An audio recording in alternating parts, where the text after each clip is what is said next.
Welcome into the Morning Glory Show. The Brian Callahan honeymoon is over and the marriage is just now beginning as they move on to Aaron Rodgers and the New York Jets in week 2 for the home opener.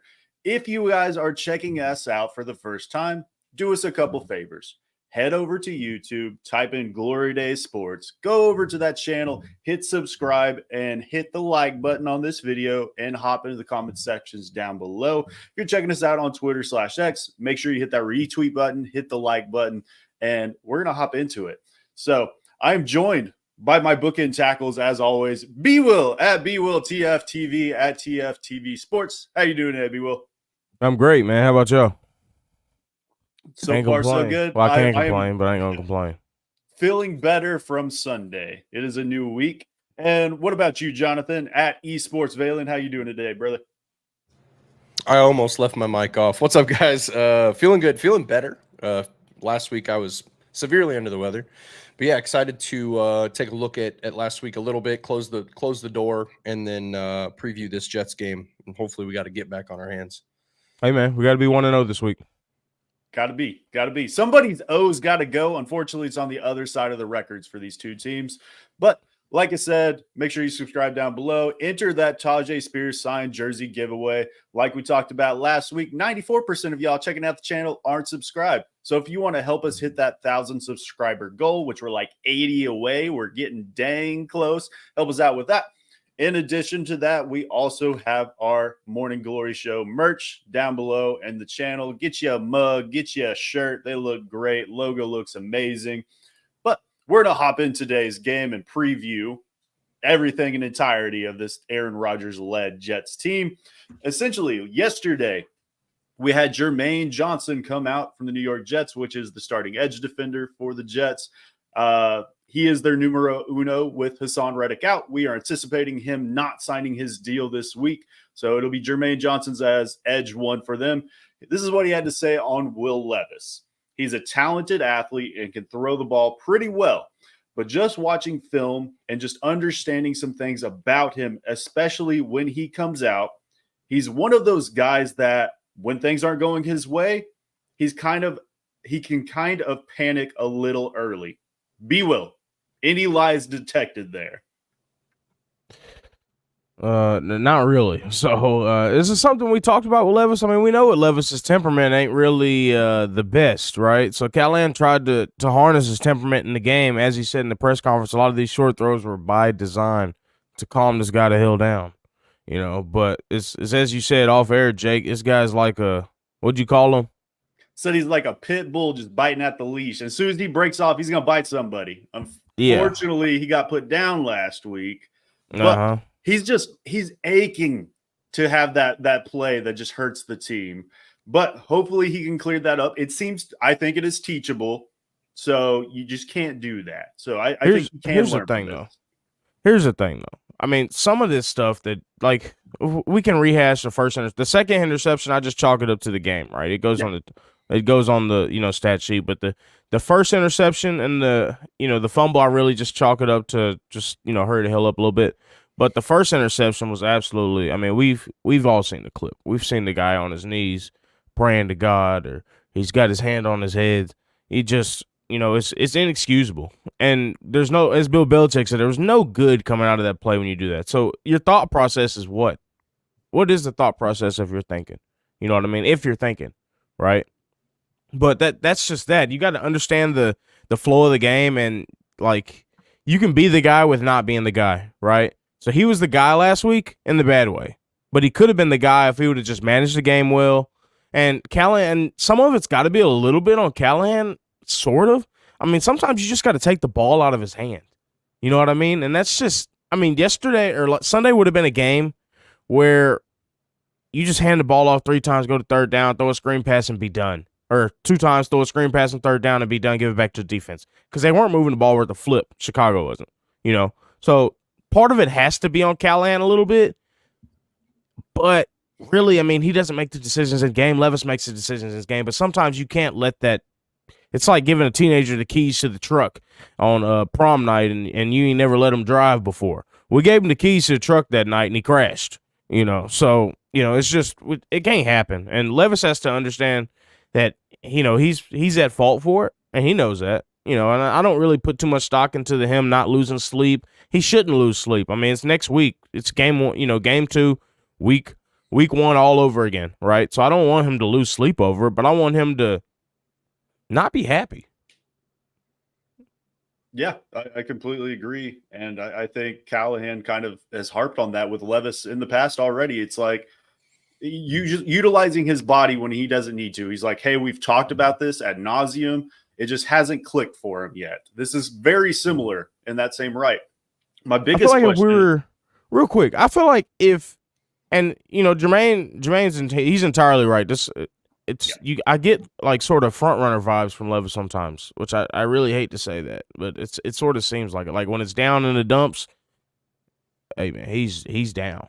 You know, when he's up, he's rah rah rah rah. I don't need that shit. I need you to just, you know, be even keel and just play the damn position, man, and do good at it. But where I was going was, you know, I ain't raised no kids yet, but I feel like I'm stressed every Sunday like I'm raising a teenager. And that's how I feel, Will Levis. I feel like we're raising a teenage boy right now, and he's just going fucking nuts. That's what I feel like. You know, I don't know if any of y'all raised any teenagers yet? not yet. Not No, yet. I got a little one. He's acting like a teenager right now, but Yeah. no, Yeah. I completely agree with you, B. Will, and I agree with Jermaine Johnson. And that is the case for Will Levis right now. The formula has kind of set a little bit on the sample size, the 10 games we've seen so far, where when he gets, you know, put under duress, he can try to force some plays and try to play hero ball. And that's kind of what happened in that play. I think that he threw the pick 6 at, is that, you know, that's probably what drive, you know, 5 or 6 of the game that completely stalled almost in a row. So he's just trying to make something happen. Like at that point, the Bears are kind of like slowly clawing back into the game, and he's thinking, we gotta make something happen on offense. And so yeah, that's the downside, is that sometimes you're gonna have games where you need your defense to win. And there's gonna be other games situationally where he's gonna have to rise above and win the game for you. So for him, I think that's just like a maturity thing to understand that he doesn't have to be the hero. He doesn't have to be Superman and make something happen, because you can put your team at risk and you can lose the game, because literally it can be the one play that makes the difference. And in this case, it was. But the one thing I will say to kind of defend Levis a little bit is that we've spent all week bashing him for that horrendous play. And it was. And by the way, wasn't the only bad play that he made. For whatever reason, he's drifting in the pocket a bunch. He's forcing some throws. You know, there were situations where he took sacks that he shouldn't have took the sack. We talk about that play where he should have, but there were plays that there were sacks he took that he didn't have to. He could have gotten rid of the ball. So there was just a lot of things, I think, all of it leading to pressure. So that's going to be the formula of how you beat Tennessee, is you need to pressure Will Levis and put him in an uncomfortable position. And that's going to be the thing over the year that he's going to have to do a better job of, is do better under pressure. And we saw him good under pressure plenty last year in small sample sizes. It happened in Miami where he rose above. It happened in the Pittsburgh game where we were one play away from winning. He did a fantastic job in Pittsburgh, constantly under pressure, constantly. Guys, you know, literally getting tackled as he's getting rid of the ball, putting it right on the money. So we know that he's capable. It's just a matter of him putting it together. So what Callahan said right after the game, where he's like, look, he passed the eye test. Like, we all watched it all throughout training camp. He did a good job in the Saints game, though he wasn't getting pressured. So we know he's capable. It's just a matter of him putting it together. He made one bad play. Like, listen, if he doesn't throw that pick six, let's say he gets sacked and we punt that away. Let's say we even still lose the game and they just can't put it together on offense. And he forces that last interception at the end of the game. Game's over, whatever. Sure, we're probably like, he didn't do good enough to win the game. He wasn't good enough. But we're not talking about him being a bum either. And that's what the entire national media is doing. So I'm not necessarily buying like he's cooked, he's done. I'm not too worried at this point. It's 1 week. If he goes out there against the Jets and we see the same thing, then we might be in for a long season. And it might be till the tail end of this season until we can honestly say what he's going to be. But he can very well come out against the Jets and have a phenomenal game. And then it's like, oh, okay, Super Bowl's back on, boys. You know what I'm saying? So like just trying to take it with a grain of salt. But I like the last thing I'll comment on is the thing, the presser where he was like, I didn't lose any sleep. I want him to come out and say that. I want him to be cocky. The reason is because like have confidence in yourself. He's come a long way. He hasn't put it together fully yet. And that's what people are going to have a problem with that comment. But the reality is that if Aaron Rodgers came out and said that, people wouldn't bat an eye. You're like, of course. That's what quarterbacks are supposed to say. You're supposed to be like, hey, like, it's fine. Like, yes, it sucked. I need to be better. Let's move on. He doesn't need to sit and harp on the mistake because it was just that. So, like, you know, as long as he doesn't continue to make those mistakes, then I'm good with it. And I'm glad he did say that because you need him to have thick skin. Because, by the way, like, we're going to get dragged in the national media, even if he does well. If he does poor, then we're really going to get dragged in the national media. And think about it this way. Our defense was so good that day that we're still like changing spreads and people are still like, oh, well, the Titans are like, you know, if Will can figure it out, like that's the good news. Like the silver lining here is that our defense is number one. We have the number one defense currently in the NFL statistically. So going into the Jets game, Titans aren't nearly the pushover that the world thinks that this team is. So that's the silver lining. My question for you guys, real quick, Jake, is, and this might be getting a little ahead of ourselves, right? But it's a hypothetical question. How long and how many weeks is it before Callahan takes the keys from the guy? Not actually takes the keys from him, but I'm saying stylistically, offense-wise, before we see that Cincinnati offense in the last half of last season versus what we have now, right? You know, I'm talking, what's the Jake Browning offense? It was a completely different offense if you watch the tape in Cincinnati. How long do you think it'll be before Callahan just has to like, hey, we got to just do this, move the pocket a lot? Do it this week. I think you think it already? I believe this. We've harped on it all offseason. Can Will Levis be the truck or is he the trailer? I'm fine with him starting out the season as the trailer, and that's what he needed to be last week. And he tried to drive the keys and he drove off the mountain. So taking that ability away from him, having him just going through that first read. If it's not there, hey, check it down, whatever. I'm perfectly fine with that. As of right now, I think we're trying to fit a square peg into a round hole. And that's what we saw last week. I think he can progress. And I think he can get to the point where he can be, I think he can get his driver's license. I think he could get to that point. But it's a long season. He can progress and he's going to learn. And this system is going to evolve around him. He can't just be out there running the Joe Burrow scheme. It's not going to work. He's completely different from Joe Burrow. Hell, it didn't work for Joe Burrow last week neither. It did not. They had one of the worst rated offenses out of the entire league last season based on play calling. I saw that somebody put it out in a graph earlier this week, but it was like everybody else, and then Cincinnati was way down the list. So it's trouble in Cincinnati, man. It could get bad. They lost I've never their guru. really believed in Zach Taylor either. And as soon as Burrow dyed his hair, out the window. Slim Shady showed up. He couldn't even pick up a Gatorade bottle over. I know you've seen that. Lord have mercy. What is happening right now? All right, to get us back on track, this is not a Cincinnati Bengals show. What I think about that situation is, first off, let's be honest. Brian Callahan did not have a good second half either. He did not call a good counter game. Like, and he even said it in his post-game pressers. Like he's talked about it where there was no counter punch. And it was very evident that the play calls and what was happening in the second half were pretty mundane. Like he was either just trying to get him in rhythm, but they're disrupting that rhythm. So what are we going to do to kind of counter punch? And I think that was a big reason why Will kind of went rogue a little bit on some of those plays, is because he's trying to make something. He's trying to create something out of nothing. So, yeah, I mean, it's not just Will Levis like can't deliver that ball, right? Like you have pass pro was atrocious. The left side of the line that's supposed to be your anchor right now was awful. J.C. Latham was not good. Peter Skoronski was not good in pass pro. Lloyd Cushenberry didn't do a great job either. And obviously they had their moments where they had really good reps, but consistently they were poor. They were not good. So, when you look at like Tyler Boyd having a catch or 2 catches, D-Hop only having 1 catch, Calvin only having 3 catches, like that's a problem.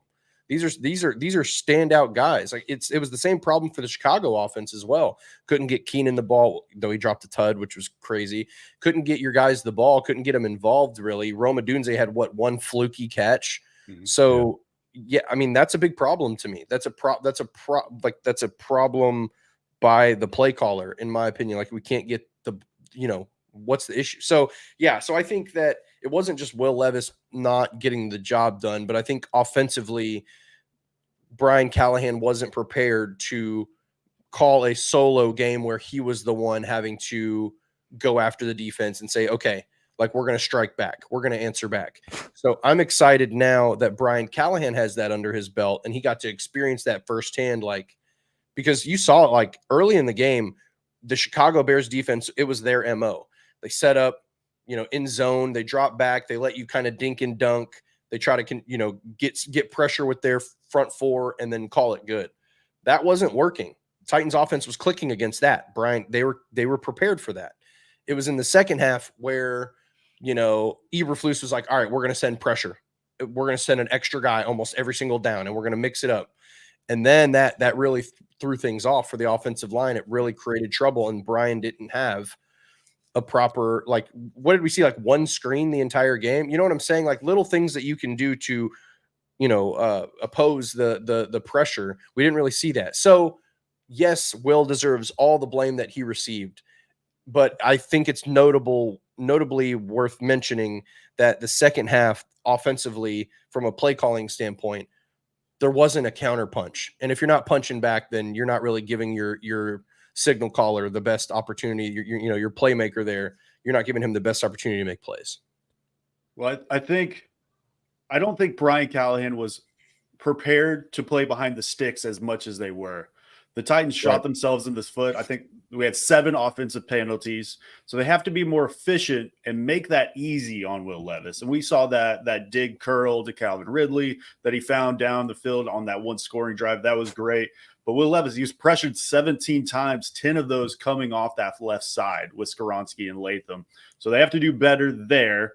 But what adjustments do you think this coaching staff should focus on this week to improve protection for Will Levis against Jermaine Johnson and the Jets? Can they put Panic Gate behind them? We'll start with you, Jonathan.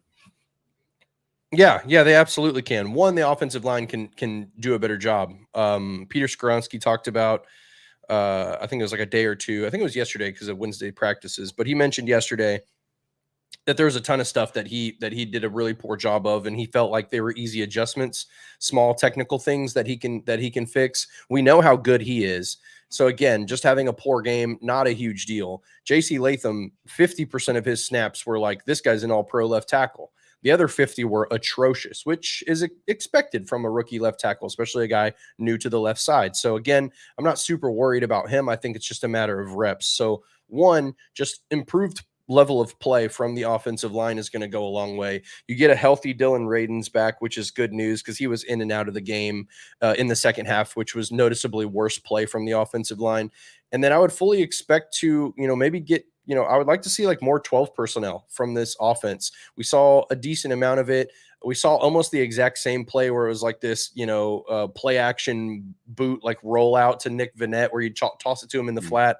So things like that I'm fine with because a lot of the times those are efficient plays. Those are 6-7 yard gains. And, running those into the pressure, which in this case, in my opinion, you're looking at kind of a very similar defensive line from this Jets team as compared to the Bears. We didn't think that the Bears interior pressure was going to be as good as it was. Billings was an absolute monster against Tennessee, so that was a little rough. But, expect that from Quinnen Williams. Expect that from Jermaine Johnson. We'll see.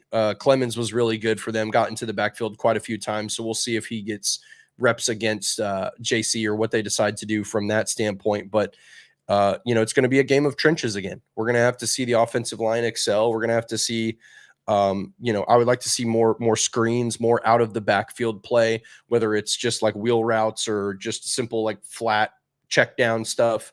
Whatever Will can do to get the ball out of his hands quickly into a playmaker's hands without having to sit on the ball. Just get him in rhythm at first, and then I would like to see this offense get opened up with intermediate routes down the field, because you have really, really good receivers that are great in the intermediate game. So to me, efficiency, getting the ball out quick. Aaron Rodgers talked about it on Pat McAfee, where that was his thing against the Niners, is that he knew that he had to be efficient and get the ball out of his hands fast. He couldn't just sit back there. And as a result, he was only sacked once and pressured a couple times. So would like to see that recreated for Tennessee as well.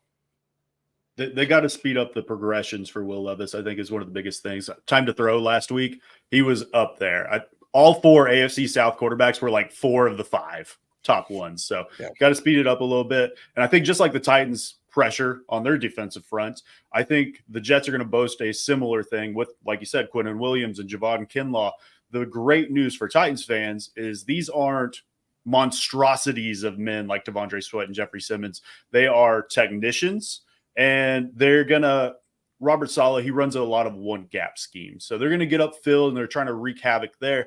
I think that kind of plays more into – this offensive line, though. I think this is what they struggle with power is what I saw last week. So I think that might work out in their favor a little bit more. But at the end of the day, you can't give up 17 pressures in a single game. Can't win like that. The Titans should be able to run the hell out of the ball against the Jets. They should. Pollard played well. We should see Pollard did well. I think the Titans really have to focus on winning on second down. There's way too many times last week that we would have even or negative plays on 2nd and 10, and that just sets you up for failure on third and long, puts you in 3rd and long situations where you've got these offensive line. You got Latham, you got Skoronski, you got our offensive line just on their heels, 3rd and long. These guys are coming at them. You know what I mean? So I think that has a little bit to do with Callahan. It has a little bit to do with Levis. We've just got to find a way to get positive plays on 2nd down to get in 3rd and manageable, and I think things work themselves out a lot easier if we're able to do that. We just weren't in 3rd and manageable a lot. And we were in 3rd and manageable. When we were in 3rd and manageable, we found a way to convert. But when we weren't, we didn't. Outside of that throw to Ridley up the left hash. But, it's just going to take a, between Levis and Callahan. I'm not 100% sure if I want him to take the keys away from Levis yet with the stylistically of the offense yet, right? I mean, I think Levis has got to die trying doing that. We've seen him in the Rudolph, or not Rudolph, but the other still stylistic offense, even though it was Tim Kelly. He didn't do that good in that either. So, I mean, we got to see in this, Callahan's got to stick to his bread and butter, and it's going to be something ideological with Callahan of, should I stick with this, or should I just, sort of swallow my pride and just try and make it work, right? I think he should try and stick with it, and he has to. Let's be honest, we're not winning. It's week 1 weekend, right? So. Well, it is, but I'm saying he's got to right? He's got to stick to his guns. I'm talking not even like week 2. I'm talking throughout the season. If Levis doesn't improve, he's still got to stick to his guns and stick to that sort of spread style offense. I say, let Levis flame out like that. To hell with it. I mean, it is what it is. You have to know what you have, and the only way to do that is to give him the keys. Like, let him go, because guess what? Like, there's going to be games like this, guys. There's going to be games where Will fucks it up and he muffs it, and it's like, oh, well, I guess we're going to lose now because of this terrible play. But guess what? We're going to be talking about games this season where Will connects on that deep ball to Ridley. And then if he makes a mistake, it's not backbreaking. We don't lose the game because of it. And then it's like, oh, Titans win 27, 24 or whatever, right?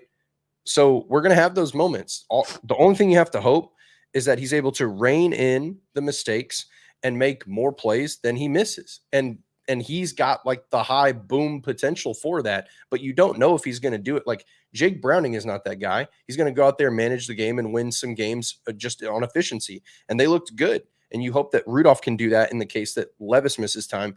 But with Will Levis, Like, you want him to be Josh Allen. You want him to be able to take over a game, and you can't do that if you chain him. So I don't think there's ever a scenario this entire season where you chain him, because right now you have to know if he's the guy. This season, we have to know. We cannot. It is not an option going into 2025 going, is he the guy? We can't have the same question marks that we have today at the end of the year. It can't happen. If that's the case, we're in big trouble. Yeah, I think, and about the Levis thing with Josh Allen, I think he's closer to the DN Josh Allen than the quarterback Josh Allen. But that's just, that's just me. Lord, athletically. But Stevie in the comments, Gordy TV. Thank God it wasn't the playoffs, but it could be one of the ones that keeps us out. Shake his head. Yes. I mean, it really could. I could see this coming down to week 18. If this was like week 18, could 100% keep you out, or if it's a wild card spot, I mean, your season's over at that point. So we lost one that all three of us counted on, right? So this is one of the 10 that true. Jonathan coerced me into. I didn't do none of that. So go back. Tony in the comments. Have you guys talked about signing Ryan Tannehill yet? And we were just what? about to mention that, Tony. Is he gonna fly the team plane? Yeah. What is? We might be seeing him next week in Green Bay, but they better not take Malik Willis versus Will Levis away from us. I swear to God, I'll be so pissed. I need it like I need air in my lungs. And if Green Bay wins, I don't think there's going to be a lower low for me. Arsony. But do you think Ryan Tannehill would have won the game against Chicago, though, if he was the starting quarterback? No, absolutely not. I don't think he so. would have. I think he would have.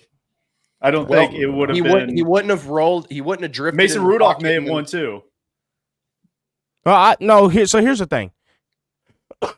Tannehill would not have won. Mason Rudolph would have won, because Mason Rudolph knows that if he throws a pick like that, he's selling insurance on Tuesday. Facts. That's facts. So he would have won. That's the most facts thing that's ever come out of your mouth. Yeah, he would have won. Tannehill, he would not. Tannehill can go fly planes and shit. Rudolph is selling insurance. He does his shit Levis pulled Sunday. I'll be honest. That's Chef Rand saying Ryan would have won easily. I don't know if it would have been easily. I think he just would have not made that one mistake. So, I think the point here is that we unanimously agree that the quarterback didn't have to win that game. He just needed to. He needed to be a pilot. He needed to fly the plane. He needed to get us off the ground, get us to the airport, and land the plane. That's all he had to do. And he didn't land the plane. He crashed. So yeah, I mean, I look. I'm pretty over it. Like we're clearly all pissed because we had really high hopes for Will Levis going into week 1. He underperformed. So, moving forward, I am optimistic on what this guy looks like. I think that we're going to see, something similar to what we saw last year in some of those flashes in the pan. I just want to see more than anything. I just want to see this team string together a couple of the drives that we saw. That one really beautiful drive in the second quarter that we saw for the Titans, where it ended in a Chig touchdown. Like, I want to see more of that. So if we can string some of those drives together, we're going to be in good shape because this defense is phenomenal. So, yeah. Chef Rand, Derrick Henry led us to a number 1 seed, not Ryan Tannehill. Tannehill had some pretty okay. Tannehill had some pretty okay games. The Kansas City game was really impressive. He led us to Cancun too. So I mean, I don't know if I can ever forgive him for that. Let's talk about his defense, man. Let's hop into it. Let's talk about it. Before we start talking about Tannehill, I go off. Let's talk about you want to talk about off the rails if Malik Willis comes into Nashville and beats Will Levis? Yeah, you can go ahead and pack up the entire stadium and send it to Mars. Yeah. I don't know if we'll have a breakdown video after that one because we won't have any videos after that one. We're done. You're gonna have to pull me off bridge like Bon Jovi did yesterday. But my house. And just touching on Tony Pollard and Tajay Spears, just real quick before we hop into the defense. The Jets, obviously, that's where you need to attack that defense. The Jets, they were the 25th ranked in rushing yards allowed last season. And then going up against a Christian McCaffrey-less 49ers team allowed 147 rushing yards to Jordan Mason. It was 5 yards a clip to Jordan Mason. 180 total yards. Here. Look at the Gallason's finest. Look at the contrast. look at the contrast of the Bears rush defense versus the Jets rush defense. Okay. So like, if you just want to talk about like, hey, let's run the ball, let's be efficient. The Titans began to do that and did a good job of that in the second half. First half, they did not. Or Oh, first sorry, half they did. yeah. Second half they did not. Right. Sorry, I misspoke. And then so like obviously the Jets are going to try to get after the Titans, I'm sure. That's something they're going to try to establish early on. But I think there's a good chance that we see a bigger dose of Tajay earlier in the game as well. And they're gonna give it to him. They're gonna run the ball. And so, and this Titans offense, our offensive line has done a pretty good job in run defense from the little bit that we've seen from them so far. So I'm actually pretty optimistic about this game for that reason. I think the run game is going to be successful. That's going to open up opportunity for Will Levis to play a more efficient game and hopefully not be, under duress the entire time. And we'll see a more impressive, or at least a proper counterpunch from Brian Callahan, assuming the Jets kind of mix it up on him. So yeah, the run game I think is going to play a big role. And while we're on Spears, real quick, I got a silent wager in a group chat of mine that I said that Tajay Spears is going to finish the season with more all-purpose yards than Derrick Henry. What are y'all's thoughts on that? Ooh, I thought the exact same thing before the season. Yeah, I'm sticking with that. I think that Tajay finishes more. Yes. Yeah, Yes, I think so too. The receiving yards are going to be there. I think the carries are going to. I mean, Brian Callahan even talked about it. He's like, "Hey, we got to get Spears the ball more." I think he's going to have more breakaway runs, and Pollard, I think, will probably break down a little bit more as we progress through the season, and then Spears will eventually be 1A to the 1B. Pollard might be the 1A right now, though. So I think it does change, and Spears just take over as the primary. What about you, Jonathan? Yeah, I think Spears is good enough to be a starting running back. I've said that since we saw him in the Senior Bowl last year. I'm really high on Tajay. I think he's going to carve a bigger role for himself and maybe even eventually be the primary guy. I mean, we'll see. They're paying Tony Pollard a decent amount of money for an aftermarket running back. I like Pollard a lot, and he's been great, and he'll probably stick around for another year or two maybe, but I think it's going to be the Tajay Spears show, and they're going to compliment him, not the other way around. But yeah, I could see it. I really could see it. After Harbaugh came out and said that ridiculous shit about Derrick Henry, bro, my jaw I wanted to flip every table in the city of Murfreesboro. It didn't make any sense. Like, how do you watch how the Titans use Derrick Henry successfully, how he didn't work unsuccessfully, and then say, you know what? Let's do that. Let's do the one that doesn't work. It just dude. Henry's never not been featured in his whole life, bro. Going back to Yulee High School. So why do they think it's going to work at the NFL level? Watching Derrick Henry on the sidelines in the camera, the face he makes. It's so beautiful, dude. Seeing that, I was like, oh my god, so beautiful. This isn't our problem. Oh, it really was. And I want Derrick to succeed. Let me be upfront about that. He's one of my favorite Titans of all time, but it was just interesting to watch it happen to another team exactly how it happened to us. So for me, those guys got to wake up. Like that's ridiculous. Like if Derrick touches the ball 25 times that game, I think you're looking at, I mean, he was efficient when he had the ball. Oh, He yeah. was good. So scored on the first drive of the game. He had his 3.5, 3.8 yards per carry, same thing he did last year. I wanted to be so bad in Baltimore that people forget he played there, like Eddie George with Dallas. That's how bad I wanted to go for him. I'm not gonna lie, I would like the same, but I think both Harbaughs are super known for being liars in press conferences as well. So even though he said that, I could see where he comes out this week and gets 30 plus. I could see him doing that. The Ravens, they're going to feed Henry. They should. It's just politics. Talking about politics right after the debate a couple days ago. But we should touch on the secondary. Let's touch the secondary just a little bit because we haven't talked about Sauce Gardner, and he's probably the best player that's going to be on the field on Sunday. Sauce was targeted one time with one incomplete pass against IU. That's different, man. So we faced Jalen Johnson last week, and we saw how that kind of played out. Sauce is a step above. We know that. So that's shutting down one side of the field, and Sauce does travel a decent amount as well from time to time. So we'll see how that goes. But if you're going to attack the secondary with Will Levis, how are you doing that? How do you get these weapons into open space? We'll start with you, B. Will. I think Callahan did a good job, and he's going to do even more of it, of getting Calvin Ridley in motion and getting him moving around the ball. Like, so, Callahan Ridley went on a few jets. He ran a few motions where he would, we had a couple orbit motions with Ridley. We had some where he came halfway across formation, sprinted back. I'd like to see some of that with him and just do that a little more. We can do that and do a sprint out boot on the backside of that just to get the ball in Ridley's hands. Screen passes, same as Callahan said in the press conference. Defensive line too. Yes. So, getting Ridley in motion and involved, he can run the full route tree like Callahan said. Let's just throw the kitchen sink at him, with Ridley. And that's the only way you'll be able to get a guy like Sauce. I mean, so when you got DBs that travel like that, there's a couple ways to combat that. You can have them moving like basketball where Curry goes around in a whole bunch of screens and you just try and run them out. So you can try and do that. Or you can just throw them on one side of the field and just have them work with that receiver and hope the receiver wins a couple times. But I'm more of the method of trying to get them moving and trying to just get them tired out over the course of the game, right? So that's going to be something I think Callahan to do with Ridley. It'll be interesting to see if he gets Ridley in motion a lot and Sauce is trying to tail him, because that way we could get him third, fourth quarter, and Sauce might it might drop a little bit. We'll see. But I mean we're talking one of the best DBs in the league. There's only so much you can do. He's gonna shut something down, right?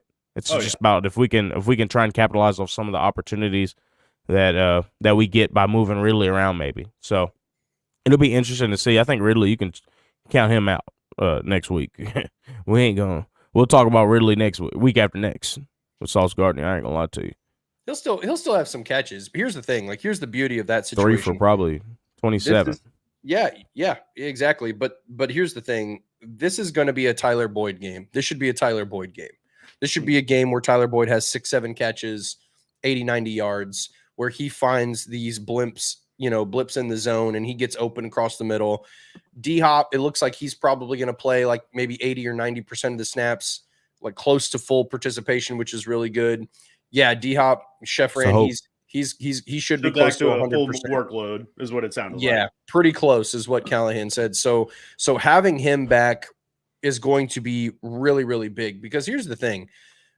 Like, to B. Will's point, they did a really good job of motioning and moving players around in the backfield and creating opportunity. I think that's going to help in the run game. And I think that's also going to create some opportunity to widen the field and try to get your playmakers out in space. And so, for a traveling Sauce Gardner, if you can get the ball in Calvin Ridley's hands really quickly off a quick slant or something like that, then you can move the ball against a guy like Sauce. But if you try to send him on 10-yard out routes and posts and stuff, Sauce is going to be all over him. So yeah, I think that this is going to be a heavy secondary part of your offense. So guys like Tyler Boyd, maybe even Treylon Burks, D-Hop. These are guys that should see, you heard me, the most efficient wide receiver for the Titans last week. So anyways, so guys like that are going to get the ball, 0 drops. Guys like that are going to get the ball, a couple of broken tackles. Guys like that are going to get the ball, no turnovers, didn't fumble or anything like that. Guys like that are going to get the ball, and there's going to be really good opportunity for them to create space and get horizontal on the field. And I think that's going to help move give yourself that EPA that Brian Callahan is looking for, but more importantly, keep the ball moving, get these third downs converted, like B. Will said, these third and shorts instead of putting yourself in all these third and longs, and then create efficiency that gets you to score points. But yeah, I mean, to be honest, guys, just to kind of flash my score a little bit, not giving it up, but I think it's going to be a relatively low scoring-ish game. I think it's going to be a defense dominant game. We'll see if the Titans defense how long they can bend, and if the offense can kind of keep up, because that's going to be the tail of the day. No, I think you hit the nail on the head with the Tyler Boyd game. I think if you're going to attack this secondary, you do it through the middle of the field with Ashton Davis and Chuck Clark. You can take advantage of those safeties there. And that's something Will Levis did pretty well last week. He was 7 for 9 for 52 yards over the middle.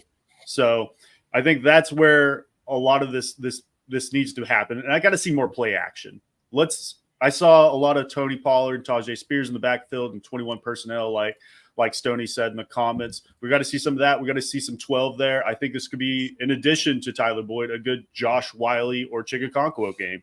Get them stretching the seams. I think you can take advantage of that. And I think that's something Will Levis is comfortable doing as well. So I think that should play into the success for this team and should help with the EPA and the efficiency of this offense and getting into third and shorts and converting into those first downs. But did Brian Callahan, real quick, did Brian Callahan think Josh Wiley was a trainer or something with that new helmet on? Because I didn't see him in the game. There was literally almost no 22. Like, we didn't see any 12 personnel. Where did he think Josh? Did he not recognize him on the sideline or something? It was weird. He got that new hat on. It was weird. Well, he got that guardian thing on. So Josh Wiley was out there for dodging 18 water coolers of the 64 snaps. And we heard it all offseason that he might be tight end one. Wasn't the case last week. And Nick Vannett, he had the big run. I mean, Josh Wiley played more snaps than Nick Vannett. I felt like I saw a lot more Vannett out there. Yeah. So, I mean, Chig, I thought Chig played really well too. I thought he surprised me. Yeah. If he could have had some more opportunities, it was funny. The first catch was like a little scamper, broke a tackle or something, and then I immediately thought of B. Will. I'm like, how does he think he's a bum? This is a good player. Every time he gets the ball, I'm like, Chig is a good player. But yeah, the problem with him is the catch, and he had those yips last year. That was the biggest thing. Maybe the yips are done. I mean, it's leading up to the catch with him. He needs opportunity. We'll see. But TD said on his show earlier this week that Chig has been on those jug machines every single practice afterwards. So he knows what he needs to work on. Yep. And if he can put that together, it'll be okay. I ain't going to say he's heard me calling him a bum for the last 6 months, but he's been on the jugs machine for the last 6 months. So maybe it's worked.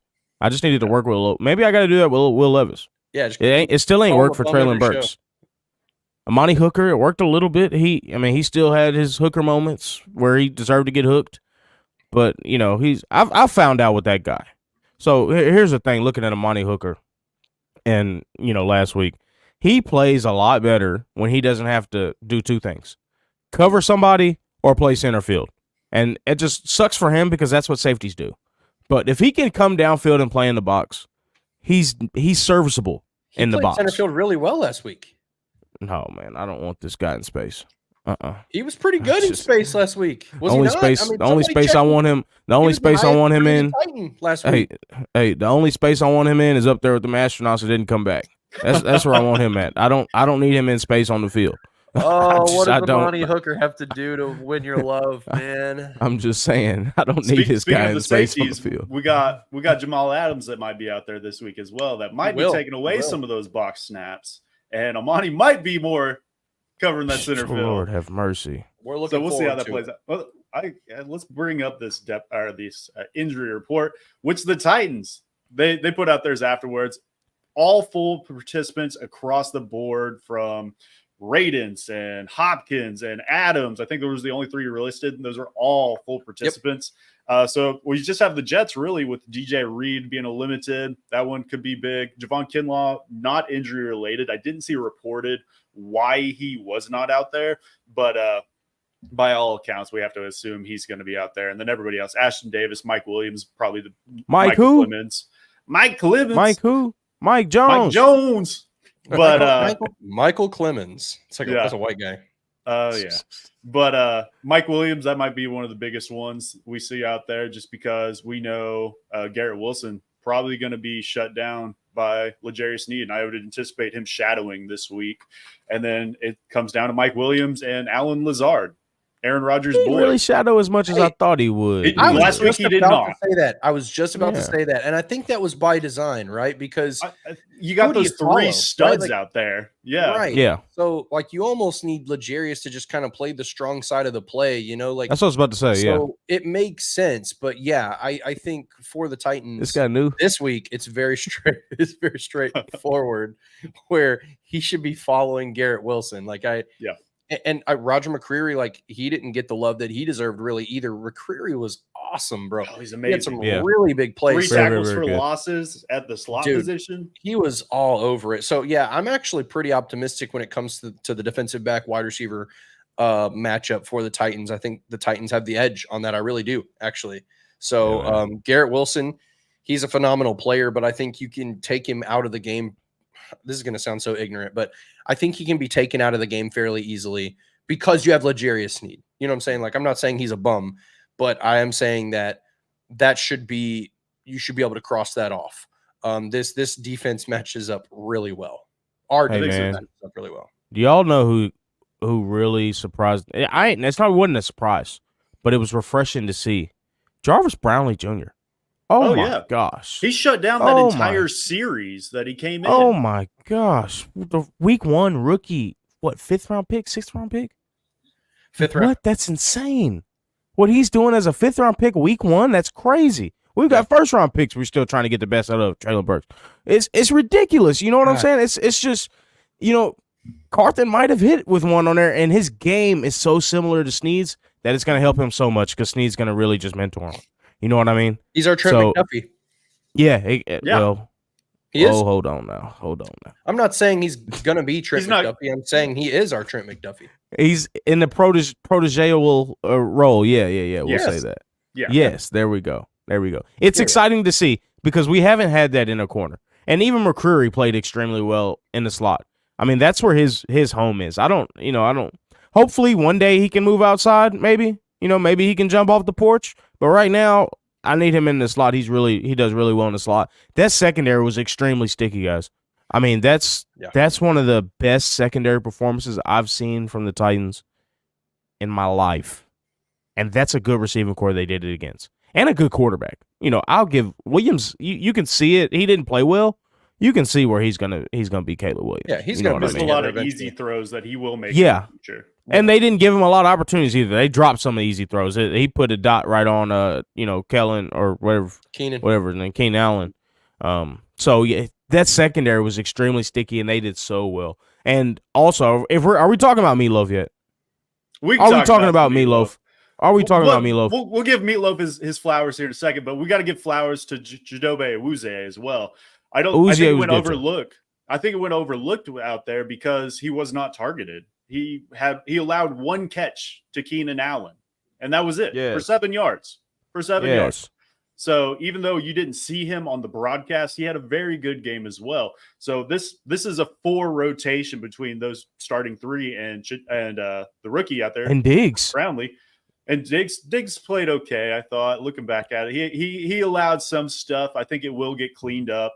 But he missed a big tackle. That was a real bummer. But other than that, I didn't see much from him.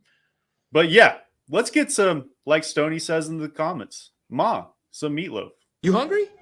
Hey, Ma, can we get some meatloaf? Chaz, I think I'm okay. I had a bite right before I came over. Thank you. You sure? You know what? I will have some meatloaf. Let's have some meatloaf. You want some? Yes. I knew you'd go. Hey, Mom! The meatloaf! We want it now! The meatloaf! What is she doing? I never know what she's doing back there. Ma, the meatloaf! So Devondre Sweat came out and put the world on notice in week 1. He played amazing. He played great out there. Being with Jeffrey Simmons taking as many doubles and triple teams that he did, Devondre Sweat took.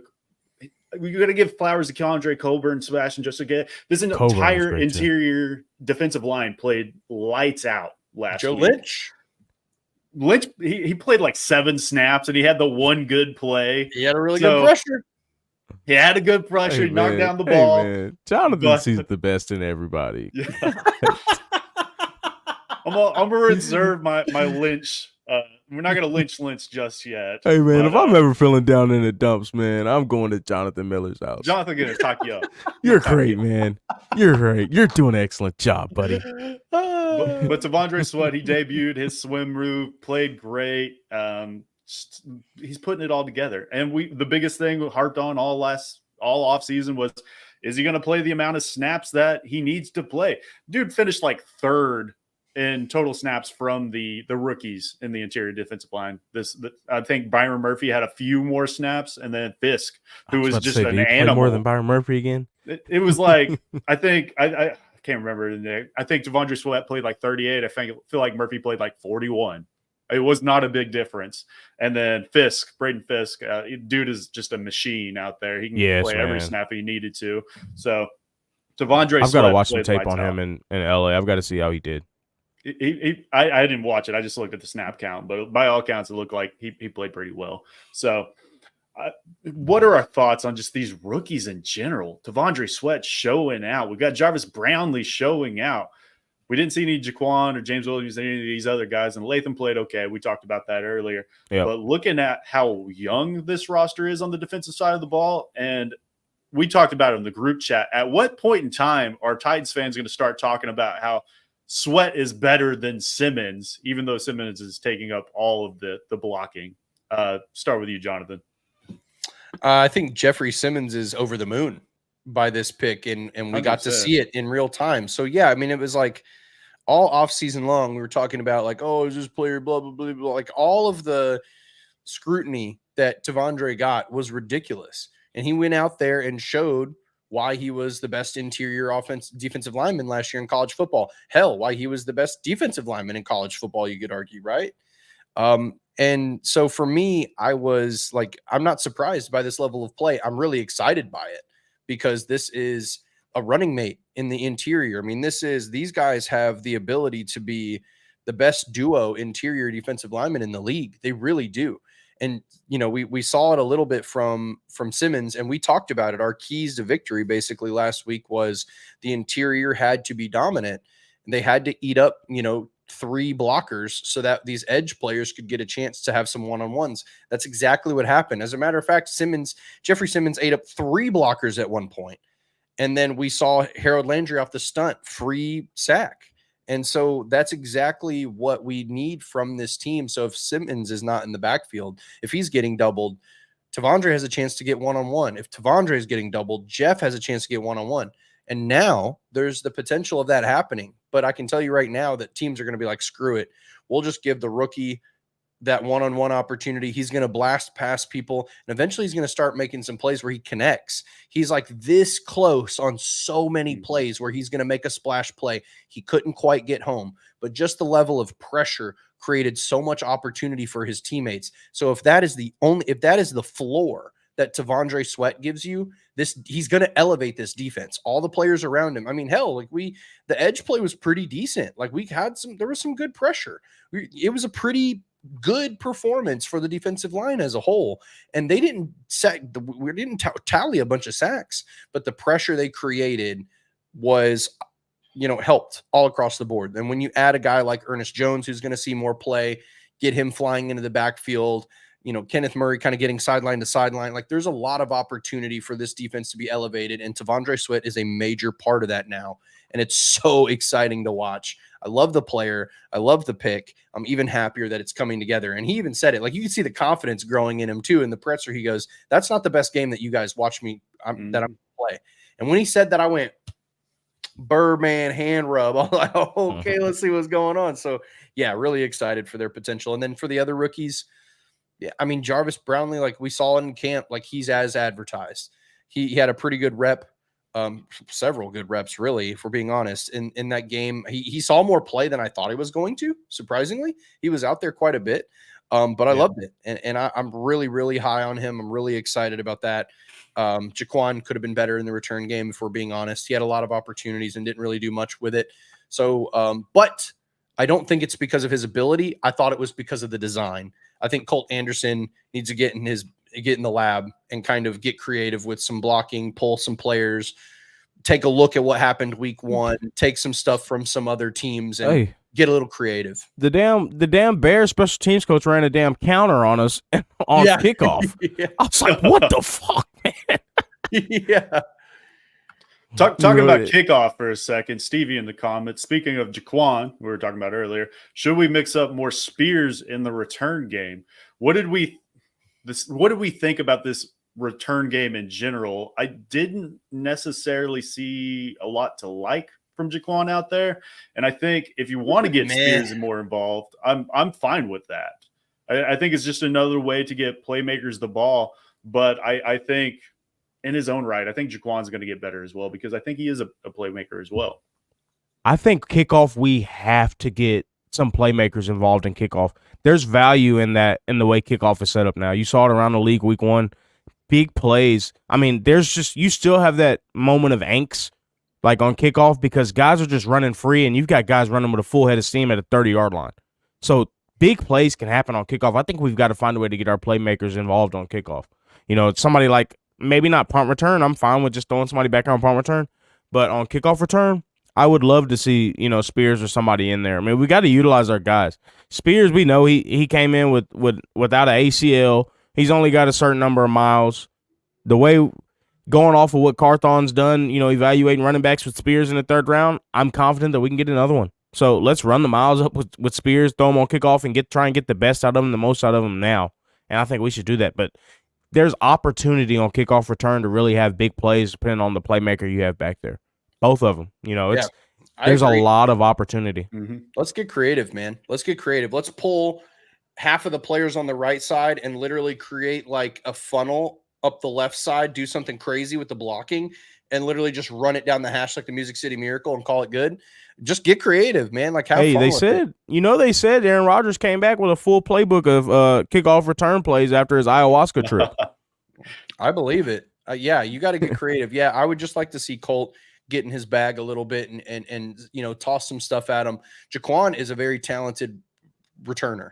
He just needs some opportunity. Like, he needs some space. I think they just played it a little safe because it was week 1. Like, hey, let's not do anything crazy.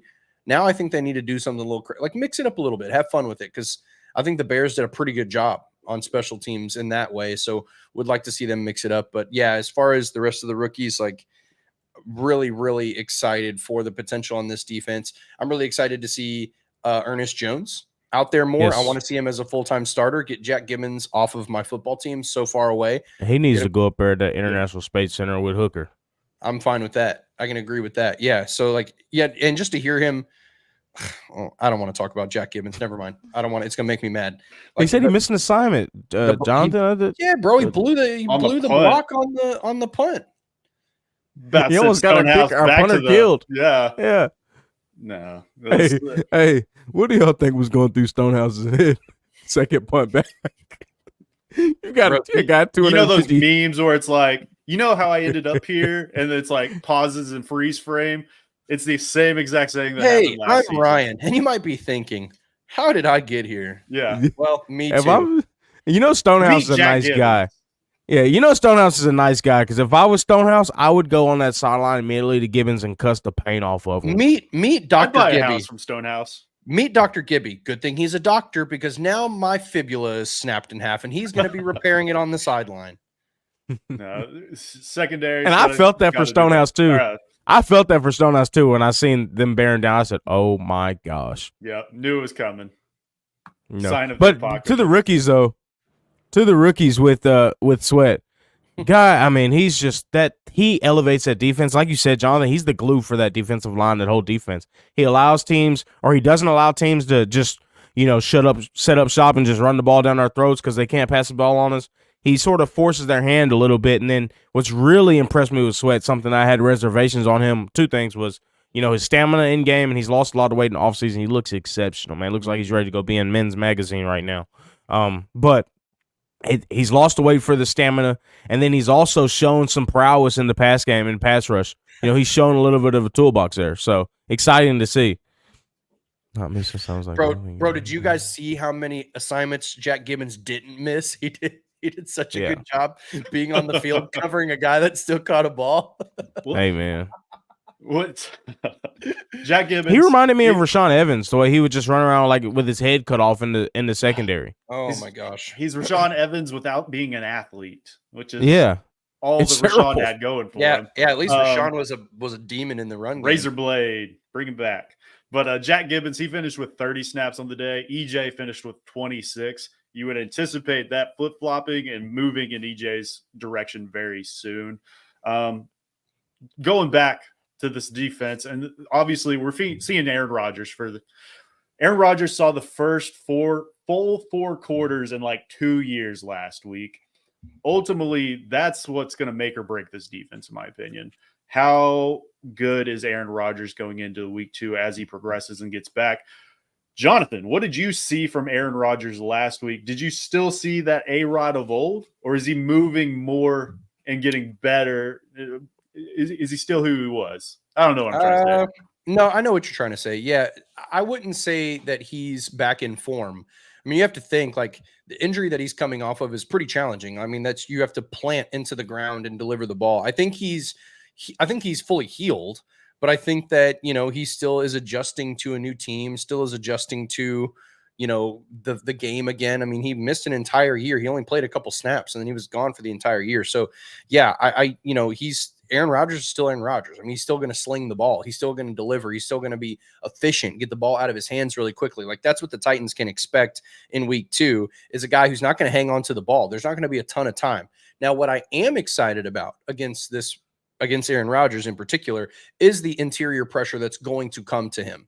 Brian Callahan talked about it ad nauseum and did a really good job explaining everything in that presser where he basically said, look, interior pressure is like a quarterback's number one enemy, right? Because when you have pressure off the edge, you can step into the pocket, you can find lanes to throw, you can get the ball out quickly, still you can move around. When the pocket crashes from the inside, you're forcing the quarterback out of the pocket. And I can tell you right now that Aaron Rodgers is far less efficient crashing out of the pocket than Caleb Williams was. Caleb Williams is at least athletic enough to get out of the pocket and try to find somebody. Coburn, Sweat, these are big boys, and they did a really good job of hustling, getting to the ball carrier. So, yeah, I think that Aaron Rodgers is going to have a tougher time against – I wouldn't say tougher in terms of it being better than the pressure that the 49ers created. The pressure is going to be different than what the 49ers created, and I think that bodes well for Tennessee because though Aaron Rodgers is great, he's incredibly efficient. He's going to get the ball out quickly. You're not going to get a whole lot of pressures and not going to tally a whole lot of sacks, but you are going to create some dysfunction for Rodgers and make it hard for him to complete those easy balls because he's going to have so much pressure in his face so quickly. He's not known for rolling out and creating space. He's not Mahomes. He's not a get out of the pocket and then create opportunity. Now you're screwed. He's going to make a play. He's not going to do a whole lot of that. So that does favor the Titans in that way. I think we see more of what Denard Wilson's defense is actually going to look like this week. Last week, they played a lot more zone, I think, than we'll be used to seeing this year, and it's going to be a lot more man. You had to worry about Caleb, like you said, getting out of the pocket and taking it off and using those legs. Aaron Rodgers is a statue compared to Caleb Williams. So I think I don't know if we'll see more blitzes this week just because Aaron Rodgers. I think you will. I think it's going to be relatively the same. I think they're going to rely on this front four a lot to get pressure, especially in the interior, like you were saying. But Aaron Rodgers, he knows where that pressure is coming from. And like you said, he's going to dump it off quick. He's going to find that hole. So I think they're going to mix it up like they did last week. But in turn, I think we're going to see a lot more man coverage this week and less cover 3, cover 6 like we saw last game.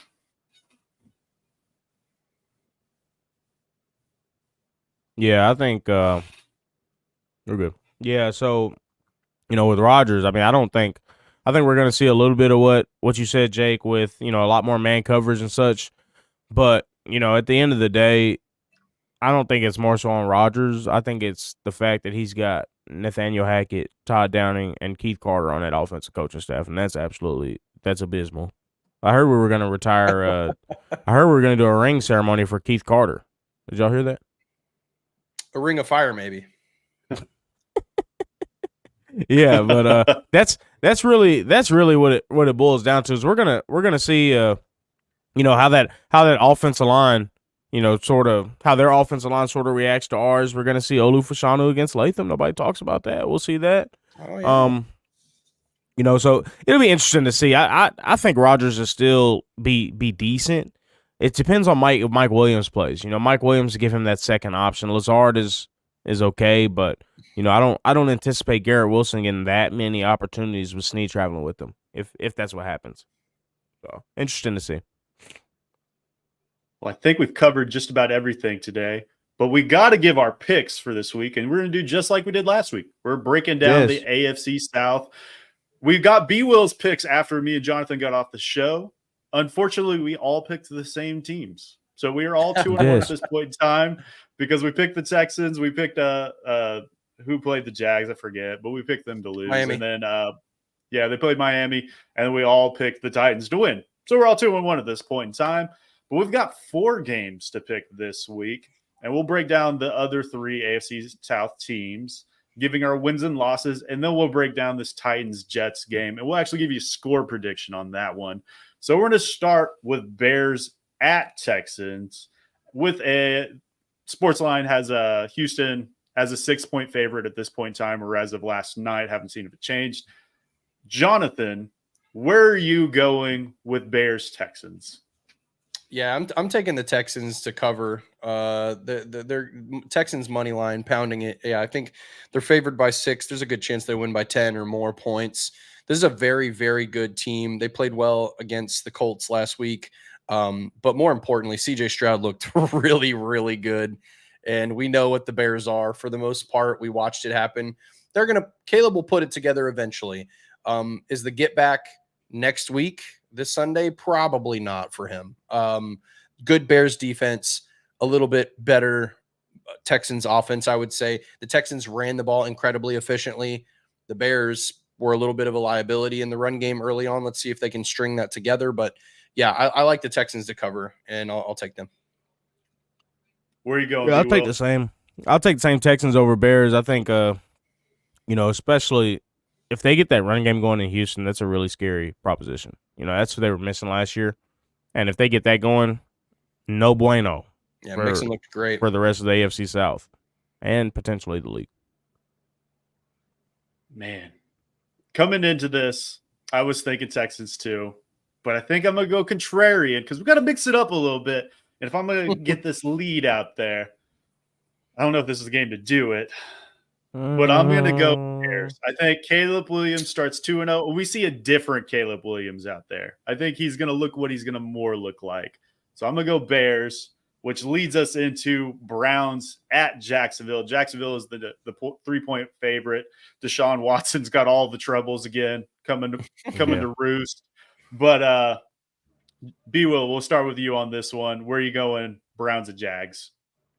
I'm taking the Browns over the Jags here. I think that Browns defense is going to be too much for Trevor Lawrence and Doug Peterson. I think it'll just. I mean, they don't have any. I mean, they got Brian Thomas Jr. who looked fine last week, but I'm not entirely sure that Trevor Lawrence will be able to get the ball to him because of Myles Garrett. I think Myles Garrett will have a field day this week against the Jaguars. So I'll take the Browns over the Jags, and I think they'll probably win by 6. Wow. All right, I guess I'll go next. I'm going the opposite of. Sorry, go ahead. Go ahead. Okay. Okay. I was just going to agree. I think we're in agreement. I'm going Jags, so I think Trevor Lawrence wins that game. I think Deshaun Watson of that team have too much going on at this point in time. Great defense. Hate T-Law, but I think they win this game. What about you, Jonathan? Yeah, I think you got Mike Herndon's internet from last week. I do. I'm gonna go with the Jags also. You know what? No, I'm not. No, I'm gonna go Browns. Yeah, I just decided in my heart. I'm gonna go with the Browns. I'm on the island twice now. Yeah, I like the Jaguars to play well against this team, and I know everybody is absolutely shitting on Deshaun Watson. I don't know. Something just tells me that the Browns defense is going to play well, and that Deshaun's going to kind of string it together. Yeah, I thought you were going to say the man was innocent. I'm going to go. No, Lord have mercy. Didn't know where you were going to go with that. Just super optimism kicks in. Like, guys, look, we don't have all the facts. No, let's not do that. He's a good guy. No. I don't know what to expect from him as a quarterback. But for some reason, it feels like this is the get back for the Browns, and I think they win this one. It's going to be a close one. I'll probably give it to the Browns, probably 3 points. So they cover. But yeah, I think it's the Browns. And that leads us to the last AFC South game other than the Titans, which is Colts at Packers, which will be led by Titans legend Malik Willis by all accounts. Come on, baby. So this is going to be a fun game to watch. It might not look pretty at times, especially with A-Rod throwing 30 yards out of bounds and then also scoring on the next play. And then Malik Willis is probably going to look pretty similar without maybe the touchdown. So I'm going Colts in this game on the road. And obviously Detroit is not the 3-point favorite in that game. It makes sense, why honestly. that is there. But yeah, I'm taking Detroit too. So, but no, I'm going Colts in that one. Where are you going at with this one, B. Will? Come on, bro. Jonathan. Don't do that. Jonathan. Don't do that. Don't do it to him. Question. Don't do it. Don't. Who is the worst quarterback in the AFC South right now, Jonathan? It's Will Levis. Okay, that's what I thought. Yeah. Yeah. So we'll see, and I think he'll do well up in Green Bay too. You know, I mean, the guy is a monster, man. He's the youngest quarterback in the league, and okay. Come on, Stoney. No comment. I think AR is gonna. I think he's gonna win that game up in Lambeau against Green Bay, and they'll be 1-1. And you know, he's the guy. The highs with him are extremely high, man, and the lows aren't as low as Will Levis's lows. So that's why I say that. You know, he's. And this is what we talked about in the offseason a little bit. Me and Jonathan hashed it out a little bit with, you know, Levis and AR. And I've been getting killed for saying AR is going to be pretty decent, you know. So we'll see. We'll see. But I got Colts over Packers. Yeah, it's Colts over Packers. Let's be honest. What about you, Jonathan?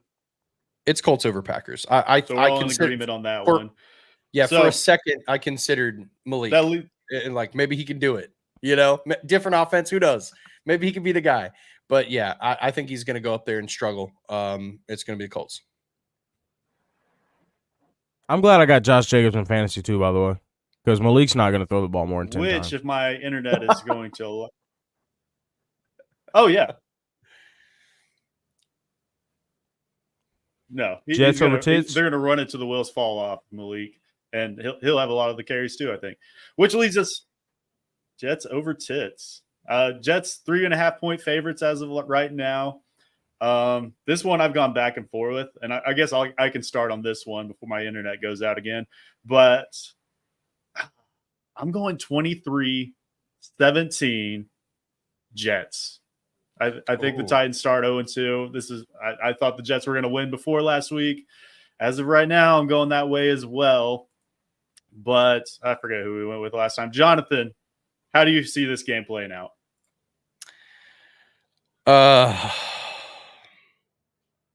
You know, come on, Mr. Optimism. It sucks. Miss Miller. It sucks, but I think I'm, you know what? I have to apologize to absolutely no one. I'm taking the Titans. Give me the Tennessee Titans 20-17. Pulling it out. Will Levis get back game. He's not going to go crazy, but he is going to be efficient. He's going to be good. He's going to throw 1 pick, but he's also going to throw 2 touchdowns and throw for 294 yards. Holy cow. Yep. That's a statement there, Jonathan. Book it. Statement. Tennessee by 3. Okay. I think Tennessee loses by 3, 16-13. Yeah. I think we lose by 3 to 16-13. I think we lose by 3 to the Jets. Levis has a fumble and an interception, and the stakes are out. Oh my god! That's what I think is going to happen. We'll see.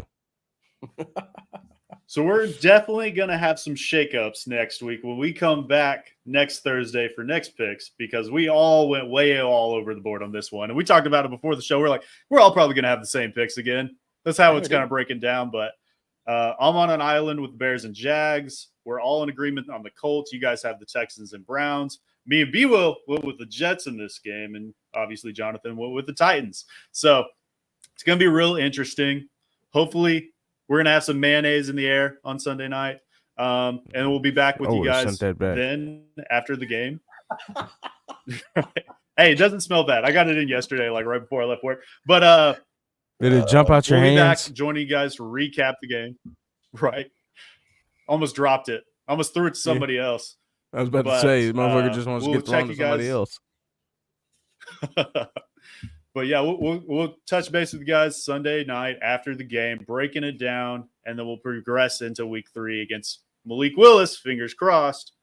against the Packers. But we appreciate everybody in the comments. Make sure you do us a favor and be like MB in the chat, who is one of the OGs for us. Said, hey guys, everyone else, hit that thumbs up button.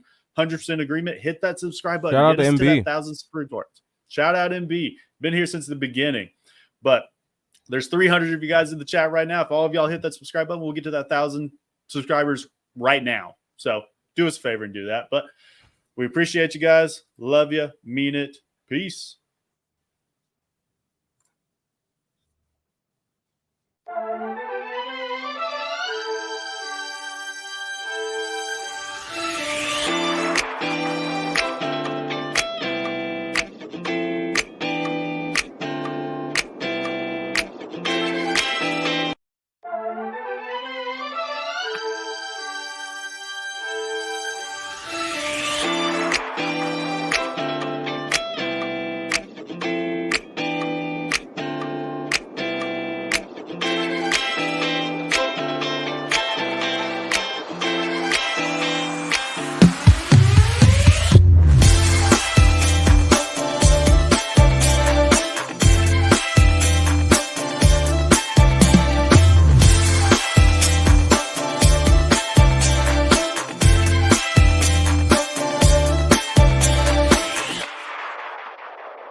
Still live.